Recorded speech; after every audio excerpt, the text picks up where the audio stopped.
कुत्ते की दुम सीधी।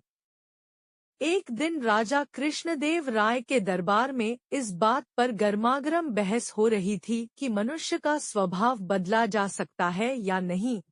कुछ का कहना था कि मनुष्य का स्वभाव बदला जा सकता है, कुछ का विचार था कि ऐसा नहीं हो सकता, जैसे कुत्ते की दुम कभी सीधी नहीं हो सकती।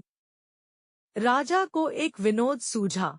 उन्होंने कहा, बात यहाँ पहुंची कि अगर कुत्ते की दुम सीधी की जा सकती है, तो मनुष्य का स्वभाव भी बदला जा सकता है, नहीं तो नहीं बदला जा सकता। राजा ने फिर विनोद को आगे बढ़ाने की सोची। बोले, ठीक है, आप लोग यह प्रयत्न करके देखिए। राजा ने 10 चुने हुए व्यक्तियों को कुत्ते का एक एक पिल्ला दिलवाया और 6 मास के लिए हर मास 10 स्वर्ण मुद्राएं देना निश्चित किया।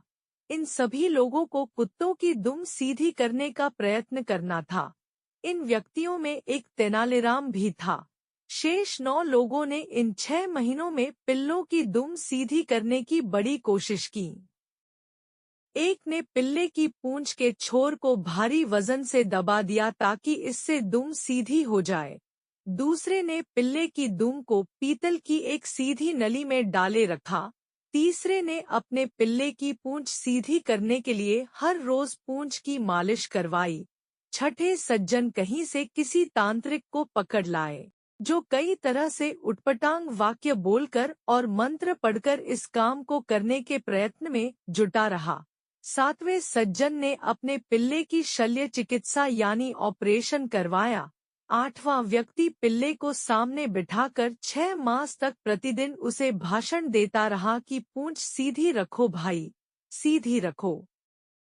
नवा व्यक्ति पिल्ले को मिठाइयाँ खिलाता रहा कि शायद इससे यह मान जाए और अपनी पूंछ सीधी कर ले। पर तेनालीराम पिल्ले को इतना ही खिलाता जितने से वह जीवित रहे। उसकी पूंछ भी बेजान सी लटक गई, जो देखने में सीधी ही जान पड़ती थी। 6 मास बीत जाने पर राजा ने 10 पिल्लों को दरबार में उपस्थित करने का आदेश दिया। 9 व्यक्तियों ने हट्टे-कट्टे और स्वस्थ पिल्ले पेश किए।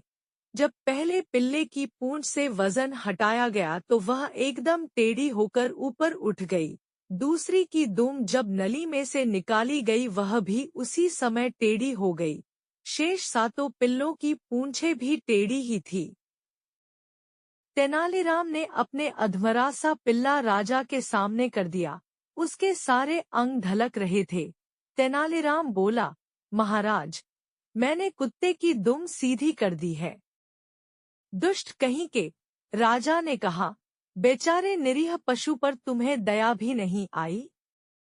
तुमने तो इसे भूखा ही मार डाला। इसमें तो पूंछ हिलाने जितनी शक्ति भी नहीं है। महाराज, अगर आपने कहा होता कि इसे अच्छी तरह खिलाया पिलाया जाए तो मैं कोई कसर नहीं छोड़ता, पर आपका आदेश तो इसकी पूंछ को स्वभाव के विरुद्ध सीधा करने का था, जो इसे भूखा रखने से ही पूरा हो सकता था। बिल्कुल ऐसे ही मनुष्य का स्वभाव भी असल में बदलता नहीं है।